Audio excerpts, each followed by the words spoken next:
Hello welcome back to Sebi's flavours. ഇന്ന് ഞാൻ കിഡിലൻ ടേസ്റ്റിലുള്ള ഒരു വെറൈറ്റി സ്നാക്കാണ് കേട്ടോ കാണിക്കുന്നത്.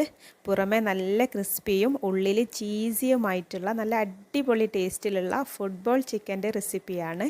ചിക്കനും ചീസും ഒക്കെ ചേർന്നിട്ട് നല്ല ടേസ്റ്റാണ് ഈ ഒരു ചീസി ചിക്കൻ ബോൾസ് കഴിക്കാനായിട്ട്.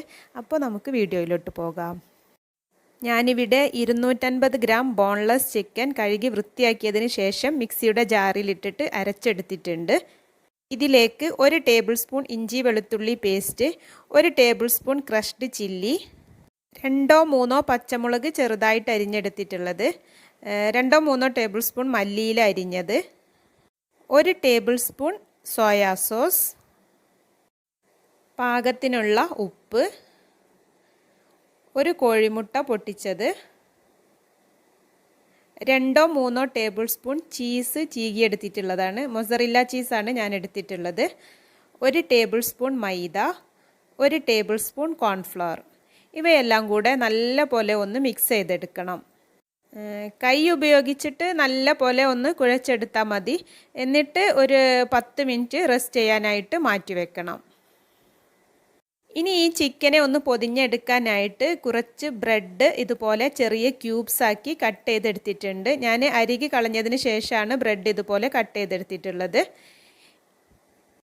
ഇനി കയ്യിൽ അല്പം എണ്ണ തടവിയതിന് ശേഷം നമ്മൾ തയ്യാറാക്കി വെച്ചിട്ടുള്ള ചിക്കൻ്റെ മിക്സിൽ നിന്നും ഒരു ചെറിയ നാരങ്ങയുടെ വലിപ്പത്തിലുള്ള ഉരുള എടുത്തിട്ട് ഇതുപോലെ ഒന്ന് പരത്തി കൊടുക്കുക. എന്നിട്ട് ഇതിന് നടുവിലായിട്ട് ഇതുപോലെയുള്ള ഒരു കഷ്ണം ചീസ് വെച്ച് ഒന്ന് കവർ ചെയ്തെടുക്കുക. ഞാൻ മൊസറല്ല ചീസാണ് എടുത്തിട്ടുള്ളത്. ഇത് പെട്ടെന്ന് തന്നെ ബോൾസാക്കി എടുക്കാനും പറ്റും, ഉരുട്ടിയെടുക്കാനൊക്കെ പറ്റും, കയ്യിലൊന്നും ഒട്ടിപ്പിടിക്കില്ല.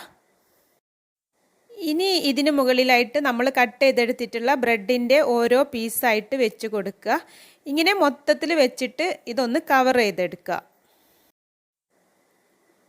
ഈ ബ്രെഡ് ചിക്കനിൽ നല്ല പോലെ തന്നെ ഒട്ടി നിന്നോളും, വിട്ടുപോരൊന്നുമില്ല. എന്നിട്ട് നമ്മളിങ്ങനെ ചെറുതായിട്ടൊന്നൊരു ബോൾ ഷേപ്പിൽ ഒന്നിങ്ങനെ ആക്കിയെടുത്താൽ മതി. ബാക്കിയുള്ളതും ഇതുപോലെ തന്നെ ചെയ്തെടുക്കുക. ഇനി നമ്മുടെ കയ്യിൽ ചീസ് ഇല്ല എങ്കിൽ ആ സ്റ്റെപ്പ് ഒഴിവാക്കാം. പക്ഷേ ചീസും കൂടെ ചേർക്കുമ്പോൾ ഇത് കഴിക്കുമ്പോൾ ഒരു പ്രത്യേക ടേസ്റ്റാണ്. ഞാനിപ്പോൾ ഇതെല്ലാം ഇതുപോലെ ചെയ്തെടുത്തിട്ടുണ്ട്. ഇനി ചൂടായ എണ്ണയിലേക്ക് ഇട്ടിട്ട് ഫ്രൈ ചെയ്തെടുക്കാം.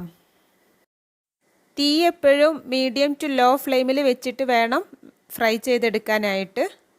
അതുപോലെ തന്നെ ഇട്ട ഉടനെ തന്നെ ഇളക്കി കൊടുക്കരുത്. ഒരു ഭാഗം റെഡി ആയതിന് ശേഷം മാത്രം തിരിച്ചിട്ട് കൊടുത്താൽ മതി.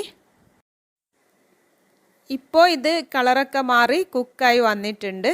ഒരു ലൈറ്റ് ഗോൾഡൻ ബ്രൗൺ കളർ ആവുമ്പോൾ നമുക്ക് എണ്ണയിൽ നിന്നും കോരി മാറ്റാം. അങ്ങനെ എല്ലാ ബോൾസും ഞാനിവിടെ ഫ്രൈ ചെയ്തെടുത്തിട്ടുണ്ട്. പുറമേ നല്ല ക്രിസ്പിയും ഉള്ളിൽ ചീസൊക്കെ മെൽറ്റായിട്ട് നല്ല ചീസി ആയിട്ടുള്ള നല്ല ടേസ്റ്റാണ് ഈ ഒരു സ്നാക്ക് കഴിക്കാനായിട്ട്. നമ്മൾ കഫേകളിൽ നിന്നൊക്കെ കഴിക്കുന്ന ചീസി ചിക്കൻ ബോൾസിൻ്റെ അതേ ഒരു ടേസ്റ്റാണ് ഇതിനുള്ളത്. ഇതുപോലെ നല്ല ടേസ്റ്റിലുള്ള ഒരു ചിക്കൻ റൈസ് ബോളിൻ്റെ റെസിപ്പി ഞാൻ മുന്നേ അപ്ലോഡ് ചെയ്തിട്ടുണ്ട്. അതിൻ്റെ ലിങ്ക് ഞാൻ ഡിസ്ക്രിപ്ഷൻ ബോക്സിൽ കൊടുക്കുക. കാണാത്തവർ അതൊന്ന് കണ്ടു നോക്കണേ. നിങ്ങൾക്ക് എൻ്റെ വീഡിയോ ഇഷ്ടമായാൽ ലൈക്ക് ചെയ്യാനും ഫ്രണ്ട്സിനും ഫാമിലിക്കൊക്കെ ഷെയർ ചെയ്ത് കൊടുക്കാനും മറക്കരുത്. എൻ്റെ ചാനൽ ഇതുവരെ സബ്സ്ക്രൈബ് ചെയ്യാത്തവരാണെങ്കിൽ താഴെ കാണുന്ന ചുവന്ന സബ്സ്ക്രൈബ് ബട്ടണിൽ ഒന്ന് പ്രസ് ചെയ്ത് സബ്സ്ക്രൈബ് ചെയ്തേക്കണേ. നല്ല നല്ല റെസിപ്പീസുമായി പുതിയ വീഡിയോയിലൂടെ വീണ്ടും കാണാം. അപ്പോൾ ഫ്രണ്ട്സ്, താങ്ക്സ് ഫോർ വാച്ചിങ്.